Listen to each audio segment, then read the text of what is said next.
제가 섭취한 영양 성분의 칼로리만큼 이해를 할 것 같아. 긴 전쟁에서는 식량이 떨어져서 너무 배고픈 경우가 많잖아. 그럼 식인도 하잖아. 다른 사람들에게 뭐 좋은 일을 하거나 하는 게 결국엔 저의 만족이라고 생각을 하거든요. 성대모사를 워낙 잘하다 보면 어느 순간 이게 역전돼서 이경영이 자기의 성대모사를 또 성대모사하는 그런 상황도 벌어진대요. 그러니까 성대모사가 더 유명해진 거죠.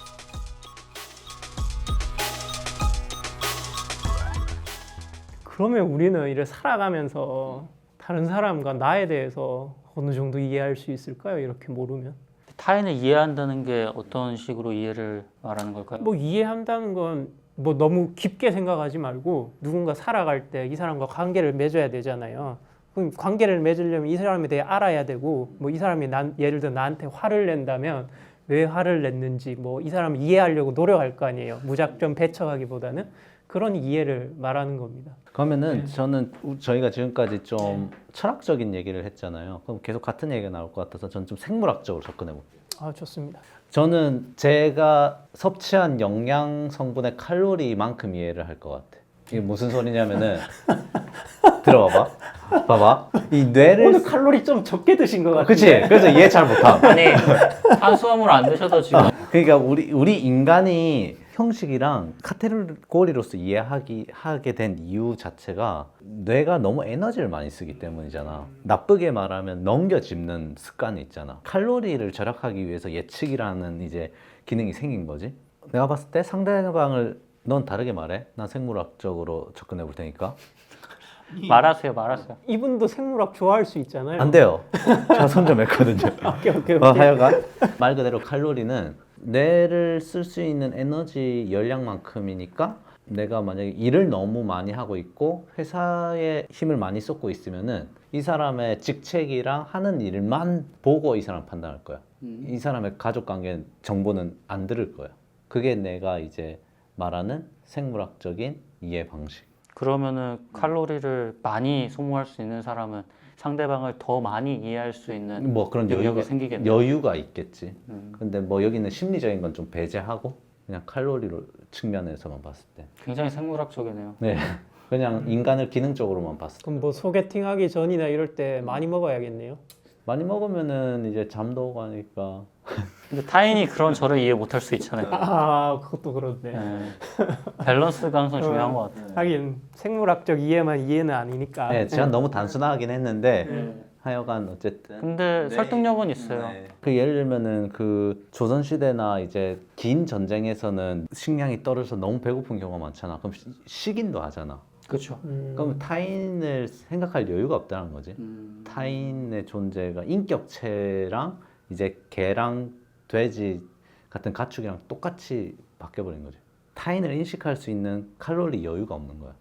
최소한의 물질이 보장돼야 그다음 뭐 정신이든 문화든 그치. 뭐 그런 게 한다는 그런 말씀인 것 같고요. 이제 원길 씨는 어떻게 생각합니까? 어떻게 타인을 이해할 수 있느냐 비슷한 내용이지만 좀 다를 수 있는데 그러니까 내가 타인들을 어떻게 받아들일 거냐에 대한 그 마음가짐이 중요한 것 같아요.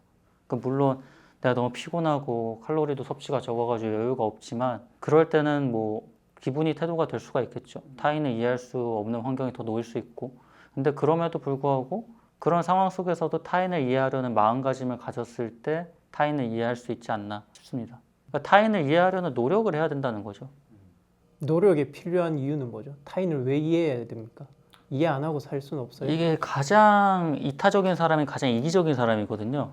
저만 이야기를 하자면 제가 봉사를 하거나 다른 사람들에게 뭐 좋은 일을 하거나 하는 게 결국엔 저의 만족이라고 생각을 하거든요. 타인을 이해하는 것도 결국에 나를 이해하기 위함이고 타인을 이해했을 때 나에게 돌아오는 이익이 더 크다고 생각을 해요. 그렇기 때문에 타인의 이해는 나를 위해서 필요한 게 아닌가. 타인을 이해하려는 마음을 넓히는 것도 결국에 나를 위한 일이다. 좋습니다. 가상으로 좀 넘어가 볼게요. 우리가 이제 좀 현실 어쨌든 그나마 좀 확신할 수 있는 나, 그다음에 또 확신이 필요한 타인과 세계에 대해서 이야기를 해봤는데요. 근데 이게 우리가 뭐 이미 현실을 실제에 대해서 얘기하면서도 무수히 나왔어요. 가상이. 뭐 컴퓨터 시뮬레이션, 뭐 신이 만들었다, 믿음의 영역이다, 뭐 이런 수없이 가상과 허구가 나는데 결국 실제를 말하기 위해서는 가상을 얘기할 수밖에 없고 가상을 얘기하려면 또 실제나 현실을 얘기할 수밖에 없을 것 같아요. 이게 또 완전히 나눠졌는지도 의문이고.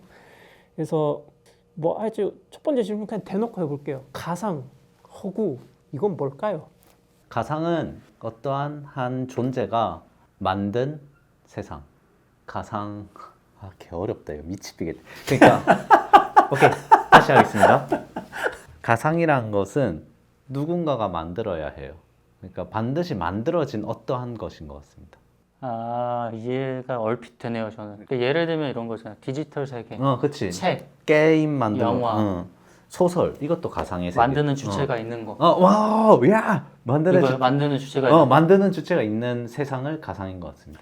근데 얼핏 구분 좀 힘든 게 볼펜도 누군가 만든 거잖아요. 근데 이거는 가상이라고는 안 하지 않아요? 가상이 되려면 어느 정도 이제 돌아가는 시스템이 있어야 하는 것 같아요. 시스템이 있다는 건 뭐죠? 그러니까 규칙? 그러니까 누군가 부여한 규칙으로 돌아가는 어떠한 세상을 가상이라고 하지 않을까? 누구 주체가 있지만 그게 실체하진 않는 거 아니에요? 네. 네? 개 어렵네. 첫 번째 질문부터 욕할 뻔. 그러니까 주체가 있지만 너가 말해봐. 실체가 없는 거죠. 그러니까 예를 들면은 이런 거는 있잖아요. 만질 수 있고 뭔가를 느낄 수 있지만 우리 책 속에 있는 인물들이나 혹은 디지털 세상 속의 사람들이나 만질 수도 없고 우리 현실 세계에서 오감으로 느낄 수가 없잖아요. 그런 것들이 가상이라고 부를 수 있지 않을까 생각이 듭니다. 가상이 이게 뭔지 그러니까 처음부터 이 가상을 안 부른 것 자체도 이게 너무 손에 안 잡혀요 이게. 그래서 좀 질문을 다시 해볼게요. 그러면 가상 뭐 허구 이런 게 있잖아요. 이런 것들은 반드시 어떤 실제나 본질, 원본, 사실을 전제로 해야 됩니까? 어렵습니다. 나는 오히려 쉬운 것 같은데. 왜냐하면 인간은 아예 새로운 걸 만들어내지 못하잖아요. 그래서 모든 작품과 세상은 어차피 다시 재편집한 거니까 실제가 반드시 존재해야 한다고 생각합니다. 가상이 있으려면 실제가 있어야 된다. 레퍼런스가 반드시 있어야 그러니까 인간이기 때문에. 가상이라는 게 꼭 인간에 의해 만들어질 필요는 없잖아요. 그러니까 전제 자체는. 질문이 뭐였죠? 다시 한 번만? 가상 허구가 반드시 실제나 뭐 본질, 원본, 사실 따위를 전제로 해야 됩니까? 난 맞다고 봄. 그럼 이건 명확하다고 봄. 약간 플라톤식이나 마찬가지네요. 이데아가 있고 이데아를 모방한 현실이 있고 현실을 모방한 아니, 난 이데아까지 가지도 않았어. 근데 이데아는 인간이 한 번도 보지 못한 어떠한 게 있다는 가정이잖아. 내가 말하는 가상은 그 사람이 창조자가 살아오면서 겪었던 무의식 속에 쌓여있는 기억들에 의해서 나온다고 생각해. 그 기억은 가상이 아니고 실제입니까? 현실에 있는 걸 보고 이제 기억에 들어가는 어쨌든 거야. 현실과 실제는 존재한다는 거네요. 그치, 그럼 거쳤을 방금 뿐이지. 첫 번째 질문에서 타인이나 세상의 존재를 확신했었나요? 그때 애매하게 말했어요. 근데 이건 어떻게 그걸 확신한 상태에서 가상을 그게 세상은 한다고 어차피 합니까? 무슨 덩어리입니다. 내가 아까 뭔 얘기했는지 잘 기억이 안 나요. 오케이. 사실 좀 긍정적으로 바라봐 주시죠. 아니 이게 비판적으로 바라보지 아니, 마주시고. 이거 되게 철학적 대화라서 너무 파고들었네. 알겠습니다. 뭐 어쨌든 뭐 이건 제 의견은 아니고 책을 제가 좀 읽었잖아요. 최근에 시뮬라시옹 작가는 이렇게 말하더라고요. 방금 말씀하신 대로 일단 가상 중에는 실제를 모방해서 뭐 이렇게 가상 만들어진 가상도 있고 가상이 계속 뭔가 발전하다 보면 실제보다 더 실제스러운 가상도 있대요. 아예 실제가 없는 그냥 가상만 존재하는 그런 것도 있다고 하네요. 그러니까 예를 들자면 이 예시는 제가 예전에 학교에서 배울 때 선생님이 들어준 예시 중 하나인데 예를 들어 성대모사를 하면 이경영을 이경영 성대모사 유명하잖아요. 네. 그럼 이제 성대모사가 가상 모방이겠죠. 실제로 이경영이 한 말이 있고 이 성대모사를 워낙 잘하다 보면 어느 순간 이게 역전돼서 이경영이 자기의 성대모사를 또 성대모사하는 그런 상황도 벌어진대요. 그러니까 성대모사가 더 유명해진 거죠. 실제 이경영이 한 말보다. 그렇게 되면 이제 가상과 실제가 역전돼서 가상이 먼저 존재할 수도 있다. 뭐 이런 예시를 또 선생님이 한번 말씀해 주신 거 있고 이 책에 나오는 예시를 또 뭐 들어온다면 예를 들어 미키마우스 이런 거 미키마우스라는 캐릭터 워낙 유명하잖아요. 이런 거 물론 처음에 이 창작자가 미키마우스를 만들 때 쥐를 좀 이렇게 모방해서 캐릭터를 만들었겠죠. 근데 캐릭터가 워낙 유명해지다 보니까 사람들은 이제 쥐를 생각 안 하고 미키마우스라는 캐릭터 자체를 먼저 생각하게 된다는 거죠. 그래서 미키마우스의 뭐 성격이라든지 뭐 생김새라든지 그 만화에서 어떻게 얘가 살아온 관계나 삶이라든지 이런 걸 먼저 생각하면서 뭐 거기서 굿즈도 파생되고 그 실제로 미키마우스 만화를 본 사람들의 뭐 생각이나 이런 것도 조종되고 그런 것도 네. 있겠네요. 자, 미키마우스가 예를 들어서 그런 성격을 가지고 있으니까 사람들이 미키마우스 생각하고 쥐를 생각하게 되면 쥐가 오히려 미키마우스 같이 좀 귀엽게 보이는 뭐 사람들이 그런 것도 그런 것 중에 제가 아는 사람 중에는 그 스티치인가? 아 릴로 스티치? 예, 그게 아마 바퀴벌레 모티브로 제가 네? 만든 캐릭터로 알고 있는데 그게 바퀴벌레야? 제가 어떻게 얼핏 보기엔 들을기엔 진짜? 그 파란색 얘 말하는 나- 거죠. 나 예. 코알라인 줄 알았는데. 그게 아마 바퀴벌레 모티브인데 그래가지고 그 캐릭터를 좋아하면 바퀴벌레가 좀 덜 좀 혐오스러워하는 사람도 진짜? 그런 식으로 예 그런 될 수 식으로 좀 들었던 기억이 갑자기 나네요. 쪼까 쉬운 거 해볼까요? 뭐 제안해 주시죠. 아니. 제 질문 중에서 조금씩. 좀 지치신 것 같은데. 아니요. 제 역량이 30%도 안 나오고 있는데. 그럼 또 조금 다른 의미로 가상의 존재와 실제의 내가 진정한 관계를 맺을 수 있다고 봅니까? 뭐 애초에 우리가 처음에 시작했을 때 그 아이돌 얘기도 했듯이 그분들은 아마 뭐 진지하게 관계를 맺고 있을 거예요. 맞아요. 그러면 네. 끝났네. 아니 이게 본인들 생각 저는 어때요? 또 그런 부분에서 만약 네. 연애 쪽, 연예 쪽으로 가자면은 지금 뭐 실제로 존재하는 아이돌 있잖아. 아이브도 있고 르세라핌도 있고 저 한 번도 만나본 적 없거든요. 그치. 사실 가상 다 어떻게 보면 디지털로 만나는 게 똑같아요. 음. 뭐 물론 노력해서 콘서트 가가지고 볼 수도 있고 실제로 그분들이 살아 계시는 거는 다르지만 그냥 저한테는 또 다르네. 관계를 맺는다라는 걸 어떻게 정의해야 할지가 좀 의문인데 뭐 가상 아이돌까지 갈 필요도 없이 아까 아이돌 말했듯이 예를 들면 신촌에 가면 생일 축하가 엄청 많잖아. 뭐 누구누구야 넌 나의 빛이야 이렇게 소통을 한단 말이지. 그래서 관계는 소통이 전제되어야 할까 생각해 봤을 때 또 소통한단 말이지. 그럼 소통은 또 상상인가?